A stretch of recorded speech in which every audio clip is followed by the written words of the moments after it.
my beloved Boss Mike Cervera.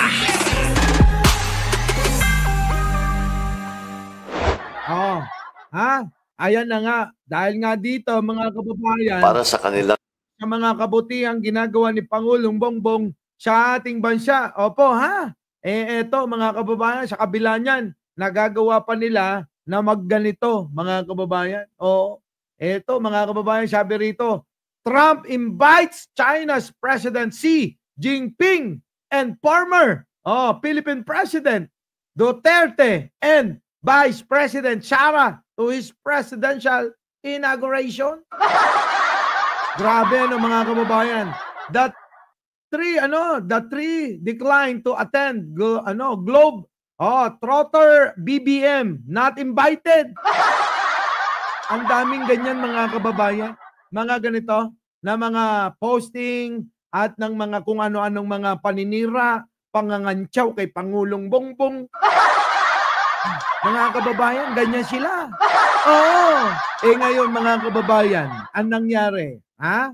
Yan, sabi ni Mami Terry, fake news yan. Ano pa ba naman nakaasahan nyo sa mga DDS? Sabi ko nga sa kanila, mga gutom yan. Gutom ng atensyon ng Amerika. Agraraman, agbibisin, kasyan. Diba? Oo. Grabe, no? Alam niyo, sa totoo lang, ulitin ko yung mga sinasabi ko. Ako na nahihiya para sa kanila eh. Diba? Ako na nahihiya para sa kanila. Hoy, Digong, Sara, eto ba yung inyong inyong pakana? Para yung mga hindi nakakabalita at nakakapanood ng live ko at live ng iba na nagsasabi ng totoo ay malin lang ninyo? Style yan mga kababayan. Oo, kaya pag-iingatan nyo yung mga pinapanood nyo, nako, basta galing sa kabila, fake news yan. Basta galing sa grupo ng kadiliman at ng isa pang kasamaan. Nako, mga kababayan. Nako, mahirap asahan. Ano? Ha? Mahirap asahan, mga kababayan. Ha? Ganun po eh. Sa totoo lang, ibang klaseng gumawa ng mga fake news ito. Kapag fake news, mga kababayan, bigay na natin sa kanila yan. Bakit kanyo? Tayo naman mga kababayan, wala naman tayong ginawa rito kundi itama na lang yung mga mali nila eh. Nang hindi sila nagmumukhang tanga. Ang nangyayari mga kababayan, pag nabibisto, yung kanilang mga gawain ganyan, nagbubura. At kapag nagbura, lilipat na naman ang iba. Iba na naman ang ipit-fake news nila. Diba? Walang katapusan. Oo. Mukhang hanggat nabubuhay ang mga yan. Yun at yun ang gagawin ng mga yan, mga kababayan. Hindi titigil sa kakagawa ng fake news. Di mo ba? Kaya, minsan kapag pinapanood ko na lang yung mga kaibigan natin dyan eh. Alam nyo, natatawa na lang talaga ako. Ngayon, pinak-check yan mga kababayan. Ng Rappler, alam nyo naman ang Rappler eh. Ngayon mga kababayan, fake news talaga. Fake news. Fake news kayo ha? Hindi na kayo nadala.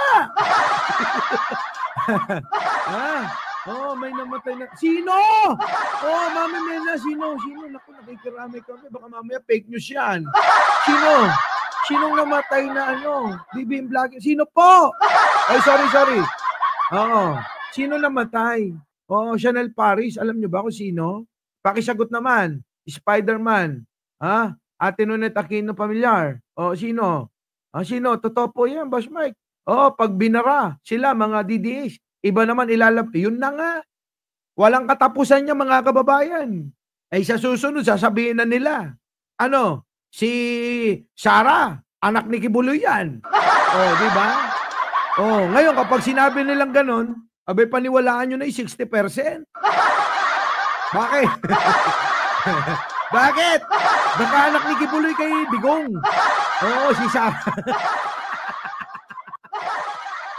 Ay, nako. Ibang klase gumawa ng fake news.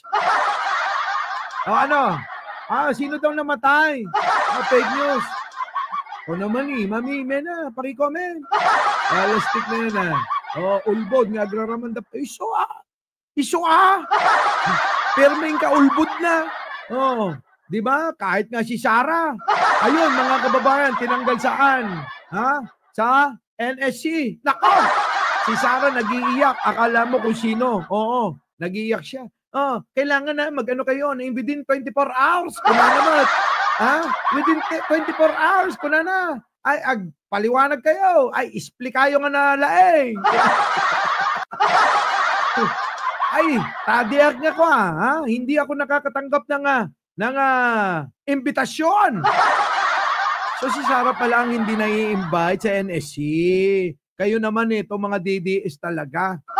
Diba? Si Pangulong Bongbong Marcos, walang pakihan. Walang paki. Bakit? Bakit kanyo? Walang paki.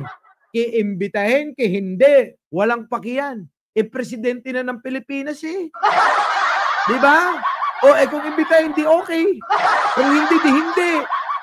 Malay nyo naman. Siyempre, alam nyo naman yung matandang si Trump. Ano iniisip nun? May kumakatok. Di ba? Ano iniisip nun, mga kababayan? Iniisip nun busy yan Ang sipag ni Pangulong Bongbong Marcos nyo pwede naman yung tauhan niya na lang ang pumunta. Di ba? Si President Bongbong Marcos, napakaraming trabaho. Nakikipag-usap sa kung saan bansa, tulad ng UAE. Ang dami, halos 500 mga Pilipino ang binigyan ng pardon dahil sa kanyang pakikipag-ugnayan, pakikipag-banding, pakikipag-kape. Atay, mga kababayan, di ba? May pinatay na BBM vloggers yung nagsasabi tungkol kay Elisa Mendiola, pinatay. BBM vloggers yung nagsabi ng tungkol kay Binag. Ano yung tungkol sa kanya? Anak ng tinapa. Hayaan nyo na si Binag. Wala namang bilang yan si Binag. Puro lang yan, chika-chika, Binag, wala kang bilang. Maniwala ka sa akin. Our beloved Boss Mike Severa.